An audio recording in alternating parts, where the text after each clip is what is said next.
દ્વારકા. દ્વારકા નામ સાંભળીને જ આપણે એકદમ આનંદમય થઈ જાય છે.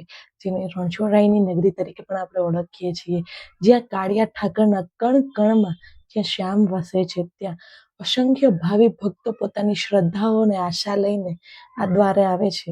એ દ્વારકા છે. કૃષ્ણ અને બલરામ બંને ભાઈઓ દ્વારા મામા કંસનો વધ કરવામાં આવે છે, જેનાથી કંસની બંને પત્નીઓ પ્રાપ્તિ અને અસ્થિ, જે જળાસરની પુત્રીઓ છે, તે બંને પત્નીઓ કંસના વધ પછી જાય છે અને તેમના પિતાને મૃત્યુના સમાચાર આપે છે. ત્યારે તેમના પિતા છે એ ક્રોધિત થઈને એવો નિર્ણય લે છે કે પૃથ્વી પર તમામ યાદવોને મુક્ત કરો.